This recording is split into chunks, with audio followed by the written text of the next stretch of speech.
is that? I asked if you guys wanted me to do a pointless ramble on Scream 7, and since a lot of you did, here it is, and by a lot, I mean this is now the channel's most voted on poll. This one on Richie was the previous most voted. Also, someone finally voted for Ren. As always, I encourage you to go through and vote on any or all the polls since I do check them to see if they've changed. Also, I updated to add Scream 7 anyway. Let's get to the thing you clicked on the fucking video for. Because I understand what they were going with for the Carl reveal, I get the idea that it's normally someone you know, but this time it was just some random guy. I also like them killing a Ghostface halfway through the movie, but the reveal that it's just some rando is only effective the first time and loses all weight when you do it 3 times in a row. I said I was worried about it being some rando Sydney wouldn't care about in my video going over the Stomachers is a live theory, and Sydney clearly didn't care about any of this. In the first 4 movies, Sydney is shocked and betrayed. In this one, she's confused why any of them are even there. Jessica is clearly the most important since she's the mastermind and the only one with a motive. Seriously, guess Marco and Carl are just there for the love of the game because there wasn't even a motive alleged during his trial. And she still is barely in the film.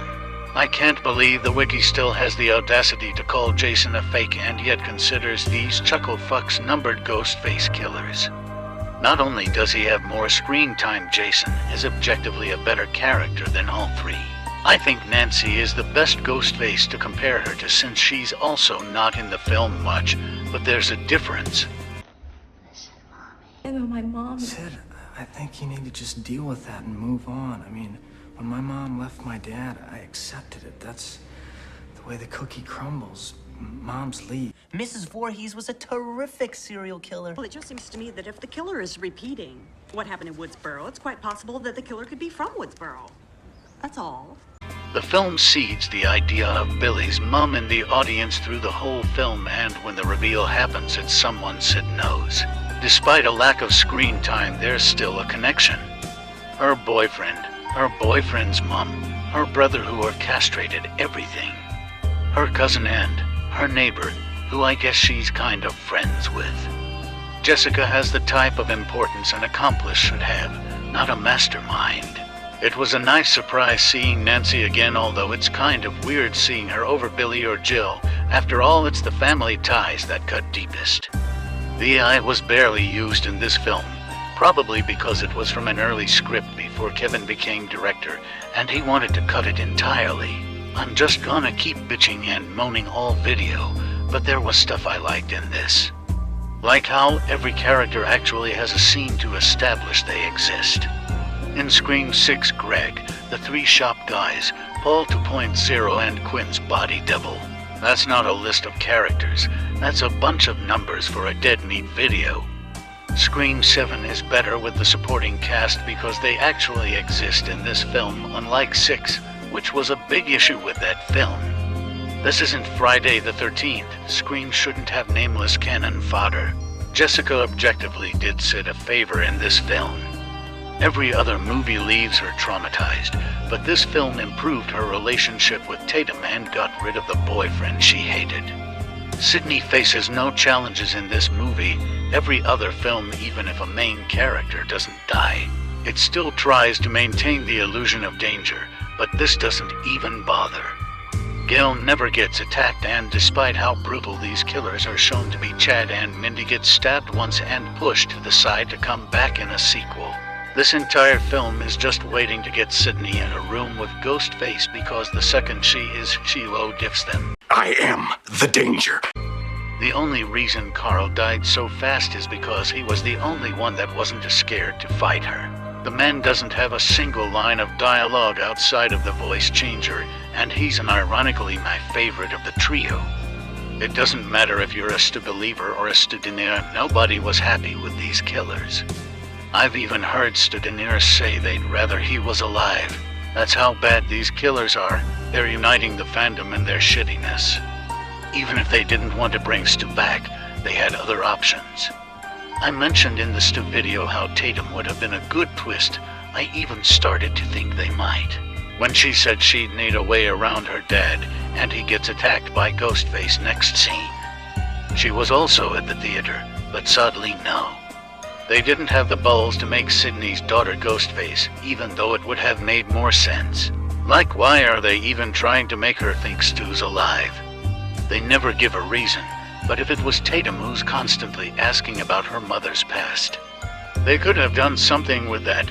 I've heard people jokingly say this is the true Scream 5, but this movie just makes Scream 5 even better. It might be off by one number, but Scream 7 is basically Stab 8. I guess Richie was right. I had a valid crash out. I know people were upset by Dewey's death, but let's be honest. Dewey had to die to make it real. To show that this wasn't just some bullshit, cash-in, run-of-the-mill sequel. Because our movie has fucking stakes! Unlike Scream 7, which has 0 stakes. They really threw out 30 years of build-up for this. But I guess we finally got the answer to is Stomacher alive? You didn't really think it was Stu. No, because that'd be dumb. Stu's dead. Which means it's over. It's over, man. It is over when I say it is! So, this movie asks a lot of questions, but answers none of them. In the first phone call, Stu is holding the phone and moving it around. We also see this with the bar call, but in others he's stationary and not holding the phone. Like he's in front of a green screen, just like Ben when he tried to recreate it. Ben also says it looks real when looking at the first video, which was sent to be analyzed, and we just never got an answer on that. By the way, apparently it was sent to Kirby, and they filmed a scene with Hayden Panettiere where she talks to Gail and Sydney over FaceTime. But the studio cut it because they thought it would distract the audience. Are these niggers just actually retarded? Scream is supposed to be a whodunit where we figure out the identity of Ghostface, but in this film the mystery isn't who's Ghostface, it's his Stomacher alive. Which is why the reveal feels so random. There's no build-up like in other films.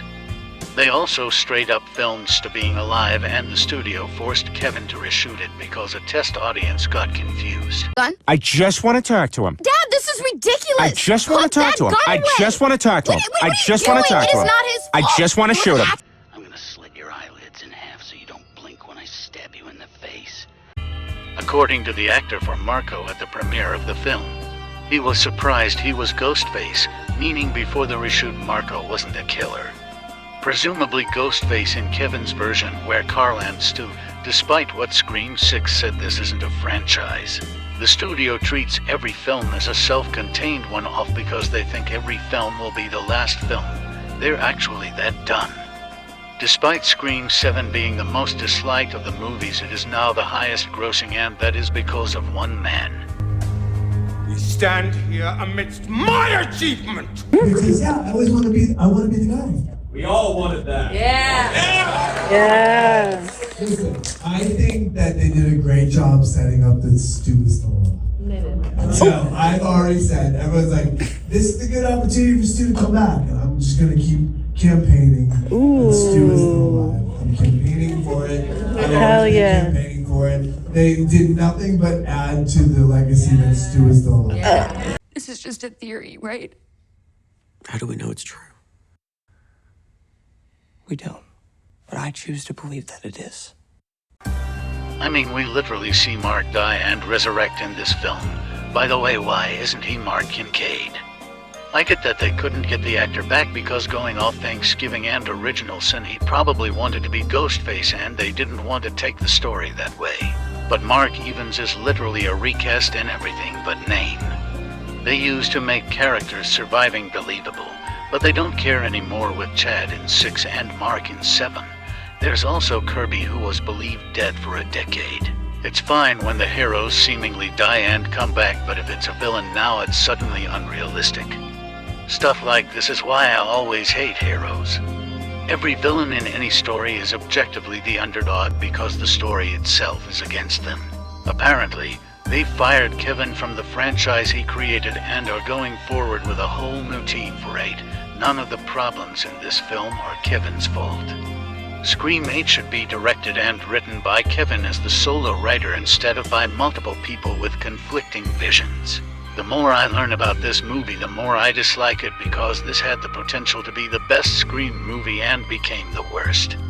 To quote myself from my panty and stocking video, they could have had greatness but chose mediocrity. Legitimately Scary Movie 6 might end up being better than this. Well, that's everything. Good.